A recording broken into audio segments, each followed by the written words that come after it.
ನಿಮ್ಮಂತ ನಿಷ್ಠರಿಗೆ ಎಲ್ಲೋ ಒಂದ್ ಕಡೆ ಪಕ್ಷದಲ್ಲಿ ವೇದಿಕೆ ಮೇಲೆ ಬೆಲೆ ಕೊಡ್ತಾ ಇಲ್ಲ. ಈಗ ರಾಜಣ್ಣ ನೇರವಾಗಿ ಗೊತ್ತಾಯ್ತಲ್ಲ, ಏಕವಚನದಲ್ಲಿ ಮಾಧ್ಯಮಿಕ ಗಣರಾಜ್ಯೋತ್ಸವದ ಸಂದರ್ಭದಲ್ಲಿ ಪಕ್ಕದಲ್ಲಿ JDS ಶಾಸಕರನ್ನು ಕೂರಿಸ್ಕೊಂಡು ಅಪರಾಧಿನ ಪಕ್ಕದಲ್ಲಿ ನಿಲ್ಲಿಸ್ಕೊಂಡು ಏಕವಚನದಲ್ಲಿ ನಮ್ಮ ಮಾಧ್ಯಮ ಮಾತಾಡ್ತಾರೆ ಅಂತ ಅಂದರೆ ಎಲ್ಲಿ ಗೌರವ ಇದೆ? ಗೌರವ ಇದೆಯಾ? ಅಥವಾ ನಾನೇನಾರ ಅವರಿಗೆ ಒಂದು ಚ್ಯುತಿ ತರ್ತಕ್ಕಂಥ ಮಾತಾಡಿದ್ದನ್ನು ಹೇಳಿದರೆ, ತೋರಿಸಿದರೆ ನಾನು ರಾಜಕೀಯದಿಂದ ನಿವೃತ್ತಿ ಆಗ್ಬಿಡ್ತೀನಿ.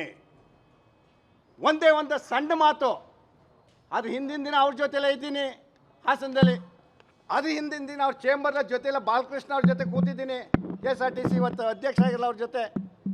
ಒಂದು ವಿಚಾರನೂ ಚರ್ಚೆ ಇಲ್ಲ. ಯಾರು ಹೇಳಿದ್ರೆ ಏನೋ ಸುಮ್ಮನೆ ಏಕಾಏಕಿ ಬಂದು ಅಂದರೆ ನಾವೊಬ್ರು ಹಿರಿತನ ಗೌರವ ಇಲ್ವೇನ್ರಿ? ನಾವು ಪಕ್ಷಕ್ಕೆ ದುಡ್ದಿಲ್ವೇನ್ರಿ? ನಿಷ್ಠೆಯಿಂದ ಇಲ್ವೇನ್ರಿ? ನಾವೇನು ಪಕ್ಷ ಬದಲಾವಣೆ ಮಾಡ್ಕೊಂಡು ತಿರುಗಿದ್ವೇನ್ರಿ? 4 ಸರಿ ಶಾಸಕರಾಗಿಲ್ವೇನ್ರಿ?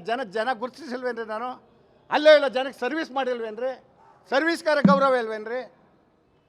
ನಮ್ಮನ್ನು ಏಕವಂಚದಲ್ಲಿ ಮಾತಾಡಿದ್ರೆ ಪಬ್ಲಿಕ್ಕಾಗಿ ಕೂತ್ಕೊಂಡು ಅದಕ್ಕೇನು ಉತ್ತರ ಇದೆ ಇವ್ರದ್ದು?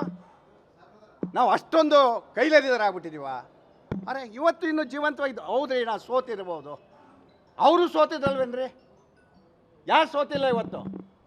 ಸೋತಿರೋರ ಬಗ್ಗೆ ಮಾತಾಡೋದಕ್ಕೂ ಒಂದು ನೀತಿ ನಿಯಮ ಇರಬೇಕಲ್ವೋ? ನಾವು ಪಕ್ಷದ ಚೌಕಟ್ಟಿನೊಳಗೆ ಬೆರೆದು ಬಂದಿರೋದು. ಆದರೆ ಆ ಮಾತು ಹೇಳಿದ್ರಲ್ಲ, ಅದು ನೋವಾಗಿದೆಯಲ್ವ ನನಗೆ. ಅದಕ್ಕೇನು ಹೇಳ್ತಾರೆ KPCC ಅಧ್ಯಕ್ಷರು?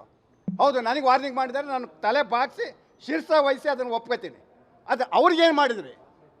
ಏನೂ ಇಲ್ಲ, ಏನು ಬೇಕಾದ್ರೆ ಮಾತಾಡ್ಕೊಂಡು ಹೋಗ್ತಾ ಇರ್ಬೋದು. ಸರ್ಕಾರದಲ್ಲಿ ಒಬ್ಬರು ಮಂತ್ರಿ ಹಾಕಿದ್ದಾರೆ ಈ ಥರ ನಡ್ಕೋತಾ ಇದ್ದಾರೆ ಅಂತ ಅಂದರೆ ಬೇರೆಯವ್ರು ಹಿಂಗೆ ಸುಮ್ಮನಿದ್ದರೆ ಪಕ್ಷದ ಪರಿಸ್ಥಿತಿ ಏನಾಗುತ್ತೆ? ನಾಳೆ ಪಕ್ಷದ ಪರಿಸ್ಥಿತಿ ಸುಧಾರಣೆ ಮಾಡಲಿಕ್ಕೆ ಆಗದಂಥ ಸ್ಥಿತಿ ತಲುಪಿದ ಮೇಲೆ ನಿಮ್ಮ ಪ್ರಯತ್ನಕ್ಕೆ ಬರಲ್ಲ. ಈಗಲೇ ಪ್ರಯತ್ನ ಮಾಡಿ ಸರಿಪಡಿಸ್ತಕ್ಕಂಥ ವ್ಯವಸ್ಥೆ ಮಾಡಿದ್ರೆ ಸರಿಯಾಗುತ್ತೆ.